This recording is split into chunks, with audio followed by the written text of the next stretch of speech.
things have changed since Tuesday in Massachusetts. So it's a very fluid political environment. I think the votes want to be there in the Senate. I think the House is fairly solid. I think the votes want to be there. But you have this, growing teabagger movement that's going to be pushing very hard from the other side. So it's going to be a battle of wills, I think, between Republicans who realize the danger in losing the Latino vote for a generation or longer, and the danger that poses electorally in places like Arizona, New Mexico, Florida, states that are battleground states that could be torn away from them because of demographic shifts. And those Republicans who demand ideological purity and hate brown people, and really kowtow to the Tom Tancredos of this country. And I just want to say your introduction for me was very, very kind. I was very flattered, but you missed one thing I'm really proud of, and that's I got Tom Tancredo to storm off the set while on MSNBC. So that's the kind of people I want gone. And so we have a fight ahead of us because they're so powerful, they're strong, they're organized, and we can do it. But there is this sort of dilemma in this dynamic between the teabaggers and those Republicans who are sane enough to realize that they could be electorally irrelevant if they don't get on the right side of this issue. So I want to delve more into demographics as we go on.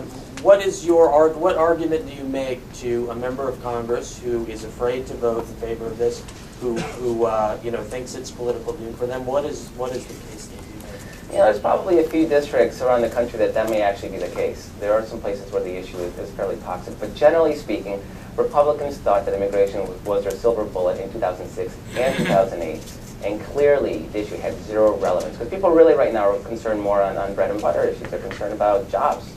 Bottom line, that's a big issue.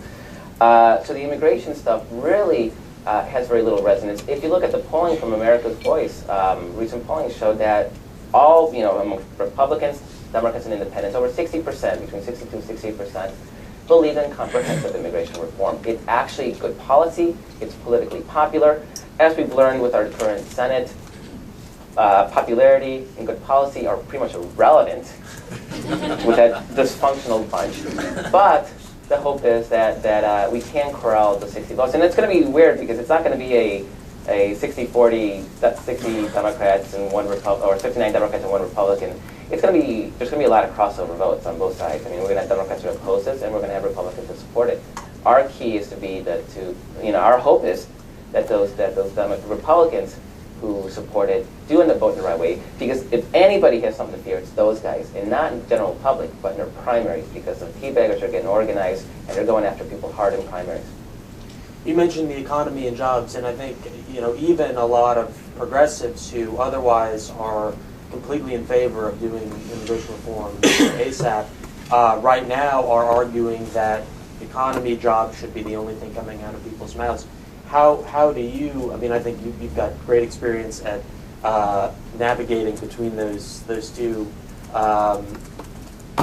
pushes, campaigns. I mean, how do you message this in a way that takes into concern people's fears about the economy? Well, jobs is the issue now, and I think the anger out there is about creating good jobs.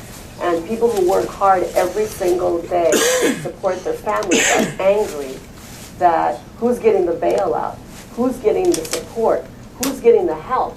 It isn't people who work hard for a living, and who harvest our crops and put food on our table. Who clean the buildings. Who cook and wash dishes in the restaurants and the hotels. I mean, and who build our buildings.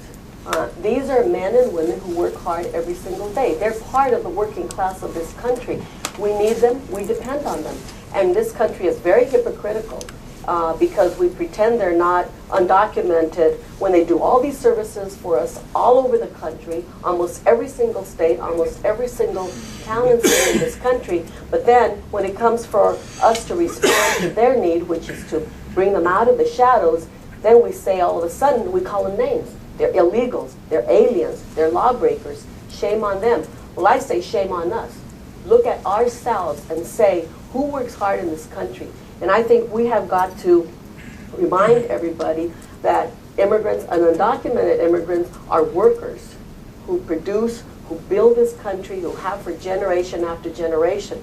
And the anger is not against them. The anger is against those politicians, the idiots, the hypocrites, the cowards who will not face this country, who will not face workers.